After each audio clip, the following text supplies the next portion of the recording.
Oke, welcome back to my YouTube channel. Nah, hari ini, saya mau ngebahas tentang masih seputaran tentang kapal pesiar, dan saya mau di sini mau ngebahas tentang, hal-hal yang boleh kita lakukan, pada saat kita bekerja di kapal pesiar. Nah, jadi ini hanya saya sekedar sharing kepada teman-teman atau yang new hire, agar tahu apa sih hal-hal yang boleh dilakukan pada saat kita join di kapal pesiar. Nah, seperti itu. Yang pertama, itu ada emang nggak boleh dilakukan sama sekali dimanapun, entah itu kalian masih bekerja di Indonesia atau apalagi di luar negeri, itu adalah drugs. Drugs itu adalah seperti, istilahnya tuh zero toleran atau emang nggak dikasih gini sih sama, pihak kapal pesiar. Misalnya kita ketahuan make, biasanya kan, port port yang ada di US, itu kadang-kadang kan negaranya, terkenal dengan hal-hal, barang-barang terlarang seperti itu. Jadi pas kita ngeport, kita biasanya dites seperti itu.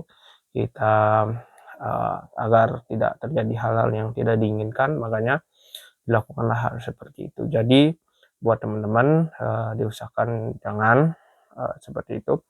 Yang karena ini adalah zero toleran, karena mungkin bisa dipenjara di negara orang dan susah untuk, kembali lagi. Nah, seperti itu. Itu yang pertama, ada drugs, yang kedua ada alkohol.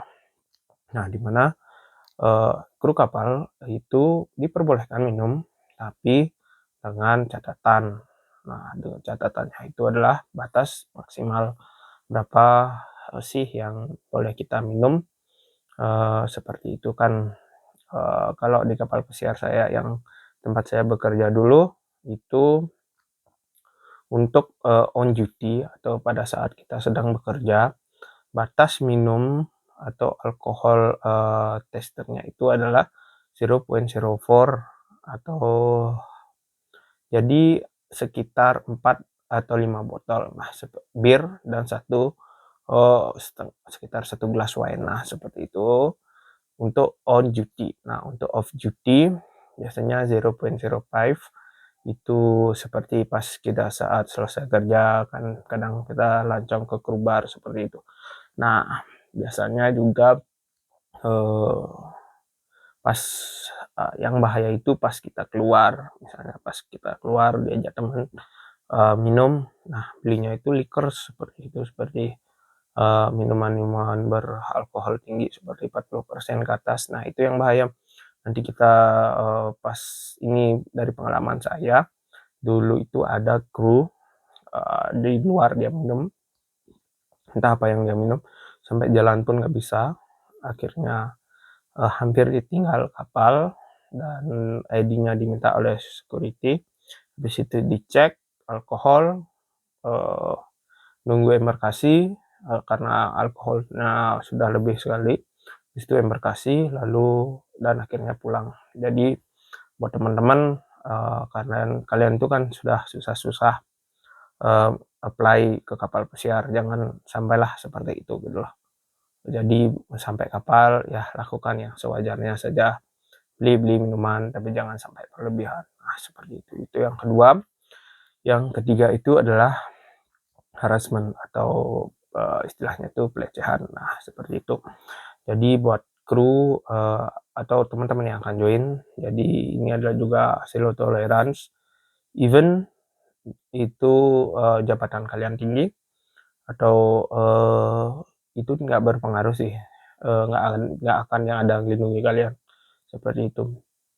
Jadi kalau udah harassment itu termasuk, eee, ya pelecehan seperti itulah, misalnya ngatain orang, melakukan hal yang nggak senonoh seperti itu. Biasanya sih yang sering terjadi itu kan, ngatain orang seperti itu, biasanya kan kita kerja tuh emosi, kita kan nggak tahu, orang itu lagi gimana gitu emosinya. Kita ngatain dia, nanti dia bisa lapor langsung gitu. Nah, itu juga bisa membuat kalian pulang. Misalnya sekarang ngatain, bisa next week kalian pulang seperti itu. Dan, eee, Dan ya seperti itulah kalau harassment.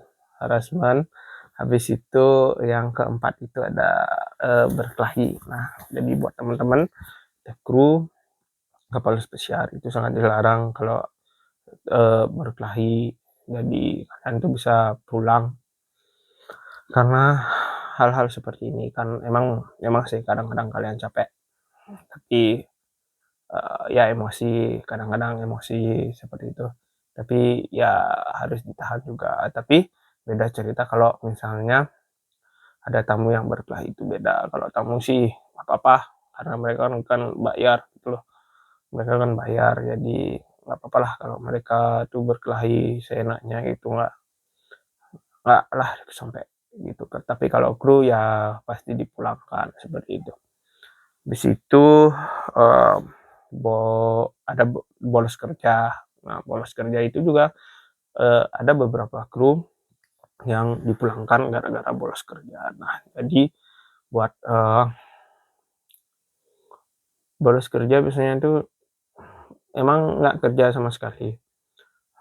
Jadi kru itu kalau dapat 3 kali diketahui oleh supervisornya, nanti di report. Biasanya sih kalau nggak kerja itu biasanya teman-teman report to supervisor. Supervisornya nge-report to sekretaris, kan gali sekretaris seperti itu. Nanti sekretarinya nge-report dah ke security. Nah, security nanti dicek dah sama security ke cabin kita, apa yang kita lakukan di sana. Di cabin biasanya sih yang banyak terjadi itu nggak kerja itu gara-gara drunk atau minum terlalu banyak. Nah, seperti itu. Jadi security-nya ngecek ke cabin, ditanya kenapa nggak kerja, pasti di alkohol test pertama. Habis alkohol test pertama kalau di atas itu yang tadi saya bilang 0,04 sama 0,05 pasti dipulangkan seperti itu. Jadi istilahnya itu ya bercabang-cabang gitu loh. Kenapa nggak kerja seperti itu, ditanya ada ini itu. Nah, seperti itu. Dan selanjutnya itu adalah kadang-kadang tuh kecelakaan kerja. Nah, kecelakaan kerja juga kadang-kadang bisa membuat Anda pulang. Tapi dengan catatan seperti yang saya bilang, misalnya ada ini pengalaman saya sama orang Filipina. Jadi mereka itu bukan mereka, tapi satu teman yang saya ajak kerja itu tangannya itu kena oven. Nah, tangannya itu habis kena oven. Habis itu biasanya kan di kapal tuh ada proses ngelapornya kalau ada insiden. Nah, jadi kalau ada insiden usahakan kalau buat teman-teman reportlah dulu ke supervisor. Nah, kalau udah supervisor baru nanti supervisor yang akan menentukan Anda harus gimana. Nah, jadi dia ini tuh uh, langsung ke medical karena mungkin kan keadaan uh, udah luka tangannya karena oven. Habis itu dia langsung ke medical. Mereka itu nggak istilahnya tuh mereka tuh nggak ngasih Anda pertolongan pertama terlebih dahulu. Mereka akan alkohol swab terlebih dahulu. Mungkin kan mungkin dokternya tuh berpikir mungkin nih anak mabuk kerja. Nah, dan terjadilah seperti itu. Alkohol test melebihi 0.05, akhirnya dia pulang gitu. Next cruise dia pulang langsung seperti itu tanpa. Jadi makanya buat teman-teman lebih berhati-hati pada saat melakukan hal-hal seperti itu kan sebenarnya hal kecil, maksudnya cuma kena oven, alkohol test pulang. Nah, jadi yang paling bahaya itu buat kru-kru itu adalah alkohol test. Jadi kalau udah biasanya alkohol test lewat, biasanya kru tuh ya lebih tenang lah seperti itu. Dan yang terakhir itu hal-hal emang benar-benar nggak boleh kalian lakukan itu adalah jump ship. Nah, ini adalah hal yang paling bahaya karena akan merugikan kru yang lain, merugikan keluarga kalian sendiri. Jadi jump ship itu adalah istilahnya itu keluar dari kapal keluar dari kapal dan nggak kembali lagi ke kapal. Nah, seperti itu. Jadi banyak kru yang melakukan hal seperti ini, apalagi kalau kalian port di US. Tapi usahakan jangan melakukan hal seperti ini, karena kalau udah melakukan hal seperti ini, banyak yang akan kena efeknya seperti kru yang sama asal negaranya. Mereka juga akan istilahnya tuh di warning, misalnya nggak dikasih keluar atau gimana di port-port tertentu. Nah, seperti itu. Habis itu keluarga kalian nanti juga akan kena dampaknya, karena name satu keluarga itu akan di blacklist dan mungkin tidak akan dapat visa. Misalnya saudara atau siapapun kalian itu yang akan mencari visa itu, seperti itu.